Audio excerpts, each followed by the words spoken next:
किसानों को वित्त प्रदान करने के लिए किस बैंक ने केंद्रीय भंडारण निगम के साथ एक समझौते ज्ञापन पर हस्ताक्षर किया? बताइए इसका आंसर क्या होगा। तो इसका आंसर आएगा ऑप्शन डी वाला पीएनबी। ठीक है, अब चलते हैं इंपॉर्टेंट पॉइंट पर। पीएनबी ने किसानों के वित्त पोषण के लिए केंद्रीय भंडारण निगम के साथ एक समझौता ज्ञापन पर हस्ताक्षर किए।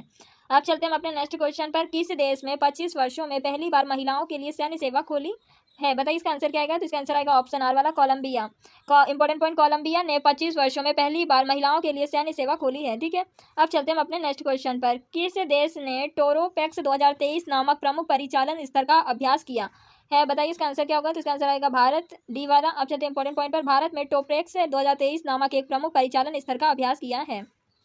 अब चलते हैं हम अपने नेक्स्ट क्वेश्चन पे। सऊदी अरब और ईरान किस देश की मदद से राजनयिक संबंध बहाल करने का सहमत हुए हैं? बताइए इसका आंसर क्या होगा। तो इसका आंसर आएगा ऑप्शन बी वाला चीन। इंपॉर्टेंट पॉइंट है, सऊदी अरब और ईरान चीन की मदद से राजनयिक संबंध बहाल करने के लिए सहमत हो गए हैं। अब चलते हैं हम अपने नेक्स्ट क्वेश्चन पर। FIH प्रो लीग में भारत के ने किस राज्य में विश्व चैंपियन जर्मनी को 3-2 से हराया? बताइए इसका आंसर आएगा। तो इसका आंसर आएगा ओडिशा। इंपॉर्टेंट पॉइंट है, भारत ने ओडिशा में FIH प्रो लीग में विश्व चैंपियन जर्मनी को 3-2 से हराया। अब चलते हैं हम अपने नेक्स्ट क्वेश्चन पे। किस राज्य का पर्यटन विभाग ब्रज होली महोत्सव की मेजबानी करता है? बताइए इसका आंसर क्या आएगा।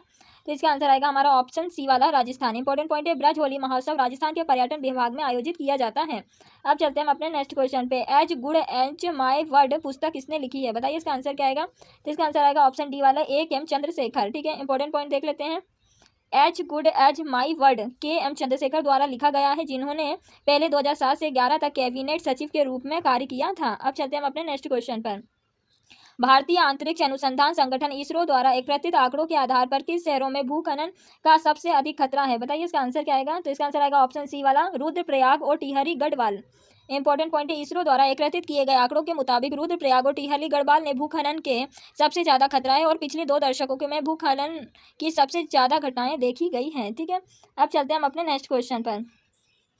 वित्तीय समावेशन बैठक के लिए दूसरी वैश्विक भागीदारी कहाँ आयोजित की गई थी? बताइए इसका आंसर क्या होगा। तो इसका आंसर आएगा ऑप्शन बी वाला हैदराबाद। इंपॉर्टेंट पॉइंट देख लेते हैं, हैदराबाद ने वित्तीय समावेशन बैठकों के लिए दूसरी वैश्विक भागीदारी की मेजबानी की है। अब चलते हैं अपने नेक्स्ट क्वेश्चन पे। किस देश ने अवैध प्राशन विधेयक पेश किया? बताइए इसका आंसर क्या होगा। तो इसका आंसर आएगा ऑप्शन बी वाला UK। इंपॉर्टेंट पॉइंट है, अवैध प्राशन विधेयक ब्रिटेन द्वारा पेश किया गया था।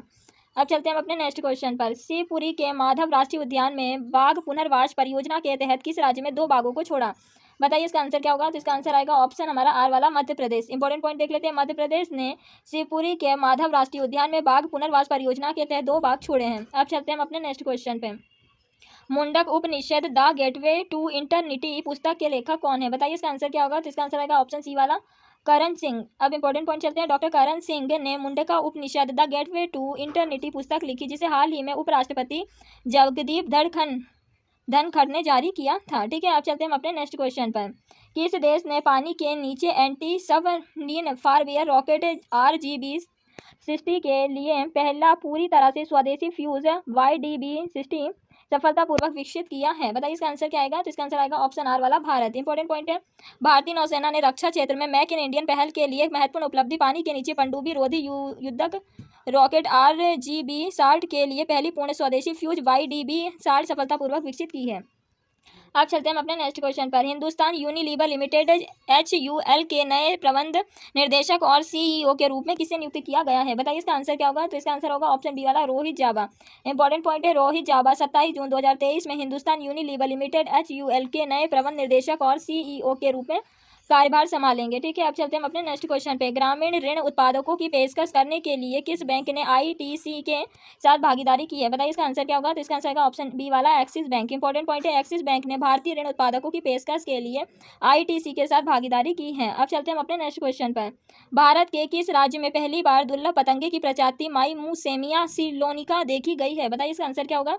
तो इसका आंसर आएगा ऑप्शन सी है, माईमुसेमिया सिलोनिका देखी गई है। ठीक है, ये इसका इंपॉर्टेंट पॉइंट हो गया। अब चलते हैं हम अपने नेक्स्ट क्वेश्चन पर।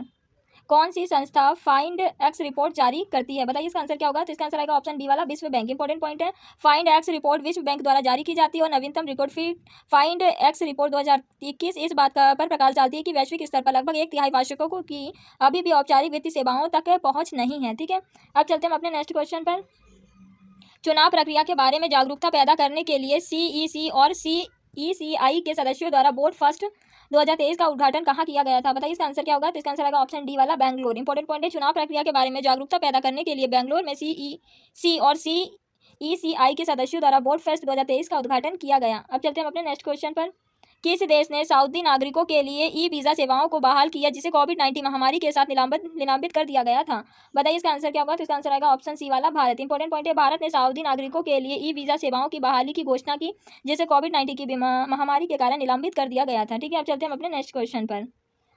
महाराष्ट्र के किस शहर में नई पहल भिखारी मुक्त शहर शुरू की गई है? बताइए इसका आंसर क्या आएगा? तो इसका आंसर आएगा ऑप्शन आर वाला नागपुर। इंपॉर्टेंट पॉइंट है, नई पहल भिखारी मुक्त शहर नागपुर महाराष्ट्र में शुरू की गई है। ठीक है, आज की हमारी क्लास कंप्लीट हुई। Thank you for watching video.